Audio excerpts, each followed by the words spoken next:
नमस्कार दोस्तों, मैं धर्मेंद्र वर्मा मेरा घर मेरा स्कूल में आपका बहुत बहुत स्वागत करता हूं। आज हम कक्षा 7 की हिंदी की जो वर्कशीट आई है मार्च माह की, उसको सोल्व करेंगे। यहाँ पर सबसे पहले आपको अपना नाम लिखना है, फिर आपके पिताजी का नाम लिखना है, फिर आपके साला का नाम लिखना है और फिर आपकी कक्षा का यहाँ पर आपको नाम लिख देना है। उसके बाद आपको इसको सोल्व करना है। जिस प्रकार से मैं आपको यहाँ पर बताऊँगा उसी प्रकार से आपको यहाँ पर हल करना है। तो सबसे पहले हम खंड आ हल करेंगे।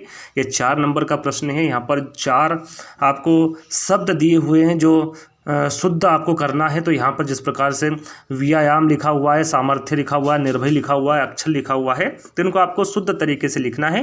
तो यहाँ पर पहले आपको व्यायाम लिखना है, दूसरे पर निर्भय लिखना है, तीसरे पर सामर्थ्य लिखना है और चौथे पर अक्षर लिखना है। जिस प्रकार से मैं आपको बता रहा हूँ उसी प्रकार से आपकी वर्कशीट में आपको लिखना है। दूसरा प्रश्न, दिए गए वाक्यांश के लिए एक शब्द लिखिए। यहाँ पर आपको इस जो यहाँ पर 4 दिए हुए हैं वाक्यांश, इसका एक शब्द बताना है। मन को हरने वाला उसको क्या कहते हैं? तो उसको मनोहर कहते हैं। तो यहाँ पर आपको मनोहर लिख देना है। सत्य के लिए आग्रह, सत्य के लिए जो आग्रह करता है उसे सत्याग्रह कहते हैं।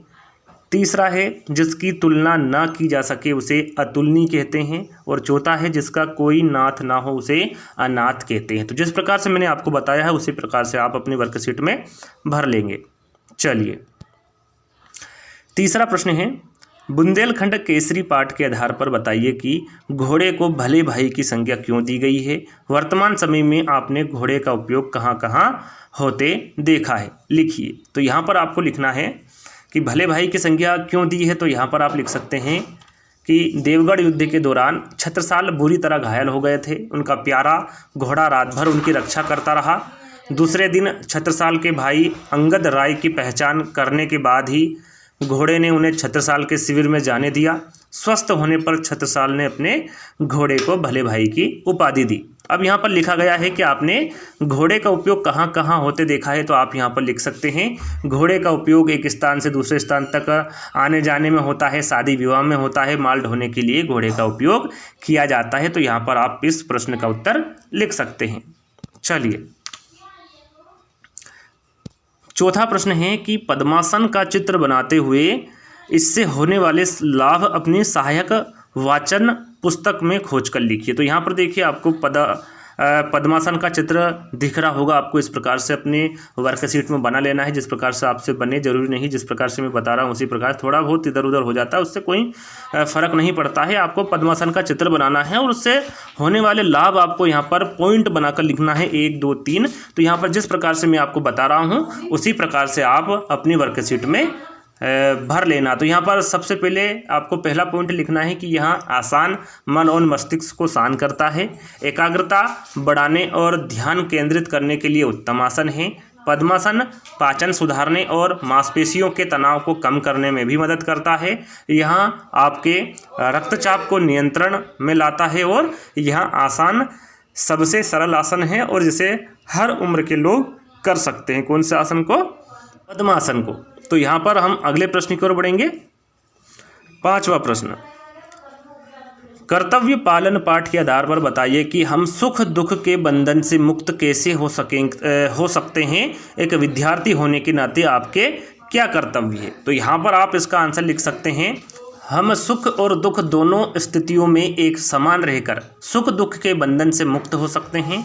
साथ में एक विद्यार्थी होने के नाते हमारा कर्तव्य है कि हम हमेशा एक समान रहकर सभी के साथ अच्छा व्यवहार करना चाहिए हमें, क्योंकि जब हमें सुख मिलना है तो हम इस चिंता में पड़ जाते हैं कि कहीं यह सुख हमसे छिन ना जाए, और जब हम दुख में नहीं भी होते हैं तब भी इस चिंता में रहते हैं कि कहीं दुख ना आ जाए, इसलिए हमेशा एक समान रहना चाहिए। तो इसका आंसर आप इस प्रकार से लिख सकते हैं अपने वर्कशीट में। चलिए, महान वैज्ञानिक डॉक्टर चंद्रशेखर रमन पाठ के आधार पर भारत से संबंध रखने वाले 5 व्यक्तियों के नाम लिखिए जिन्हें नोबेल पुरस्कार प्राप्त हुए हैं। नोबेल पुरस्कार किस किस क्षेत्र में दिया जाता है पता करके लिखिए। तो यहाँ पर आपको पता करके लिखना है। तो आप किस प्रकार से यहाँ पर आंसर लिख सकते हैं, यहाँ पर आप पॉइंट बनाकर भी लिख सकते हैं, जिस प्रकार से आपके स्क्रीन पर दिख रहा है वैसे आपको अपने वर्कशीट में भर देना है। रविन्द्रनाथ टैगोर, मदर टेरेसा, सुब्रमण्यम चंद्रशेखर, हरगोविंद खुराना और वेंकट रामकृष्ण, इनको किस क्षेत्र में मिला ये आप देख सकते हैं, कब मिला। इस प्रकार से आप अपनी वर्कशीट में इसे भर सकते हैं। तो यहाँ पर हम अगले प्रश्न की ओर बढ़ेंगे। आप किस क्षेत्र में नोबेल पाना चाहेंगे और क्यों? तो ये आपके अनुसार आपको लिखना है कि आप किस क्षेत्र में नोबेल पुरस्कार पाना चाहते हैं और क्यों पाना चाहते हैं। तो ये आप आपके अनुसार लिख सकते हैं, तो ये आपको ही लिखना है। अब यहाँ पर आपको प्रोजेक्ट तैयार करना है। ये खंड बा है और ये 20 नंबर का होता है। तो यहाँ पर देखिए अपनी पसंद से खेले जाने वाले किन्हीं 2 खेलों के आपको नाम लिखना है और निम्नलिखित बिंदुओं पर प्रोजेक्ट कार्य पूरा करना है तथा यहाँ खेल आपको क्यों पसंद है इसके बारे में भी आपको कम से कम 2 कारण लिखने हैं। तो यहाँ पर देखिए जो प्रसिद्ध खेल हैं उनके बारे में ही हम लिखेंगे जो आप खेलते हैं। तो पहले नंबर पर आपको क्रिकेट लिख देना है और क्रिकेट का यहाँ पर आपको चित्र दिख रहा होगा, वह बैट और एक बॉल का चित्र यहाँ पर आपको दिख रहा होगा। इस प्रकार से आपको चित्र बनाना है और खेल के नियम आप खुद लिख सकते हैं या फिर जिस प्रकार मैं आपको बता रहा हूँ उस प्रकार आप लिख सकते हैं। पहले नियम में आप लिख सकते हैं कि क्रिकेट एक बल्ले और गेंद का खेल है जो एक बड़े गोल मैदान पर 11 खिलाड़ियों की 2 टीमों के बीच खेला जाता है। दूसरे में आप लिख सकते हैं कि यहाँ 1 ओवर 6 गेंदों से बना होता है। 6 गेंद फेंके जाने के बाद गेंदबाज को बदलना होता है। तीसरे में आप लिख सकते हैं कि क्रिकेट में बल्लेबाजी करने वाली टीम जोड़े में बल्लेबाजी करती है। 3 पॉइंट आप इसमें लिख सकते हैं। और यहाँ पर देखिए दूसरे नंबर पर आप फुटबॉल का चित्र बना सकते हैं। देखिए फुटबॉल गेम भी आपको पता होगा इसके बारे में, तो यहाँ पर फुटबॉल के बारे में भी आप लिख सकते हैं और चित्र आप देख सकते हैं। यहाँ पर इस प्रकार से आपको चित्र बनाना है और क्या आपको 3 पॉइंट लिखना है वो भी मैं आपको बता देता हूँ। चाहे तो आप अपने मन से लिख सकते हैं या फिर मैं जो आपको बताऊँ वो भी आप अपने वर्कशीट में भर सकते हैं कि यहाँ एक सामूहिक खेल है और इसे 11 खिलाड़ियों के 2 दलों के बीच खेला जाता है। यहाँ फुटबॉल को सामान्यतः एक आयताकार घास या कृत्रिम घास के मैदान पर खेला जाता है जिसके दोनों छोरों पर एक गोल होता है। तीसरे में आप लिख सकते हैं कि खिलाड़ियों द्वारा विरोधी दल के गोल में चालाकी से गेंद को डालना ही इस खेल का उद्देश्य। तो ये 3 पॉइंट आप लिख सकते हैं फुटबॉल के लिए। तो यहाँ पर आप देखिए खेल को पसंद करने के आपको 2 कारण लिखने हैं। तो कि आप क्यों खेल को पसंद करते हैं तो या तो अपने हिसाब से आप लिख सकते हैं या फिर जो मैं आपको बता रहा हूँ पहला कारण आप लिख सकते हैं कि इस खेल से मानसिक व शारीरिक सुख दोनों मुझे मिलता है।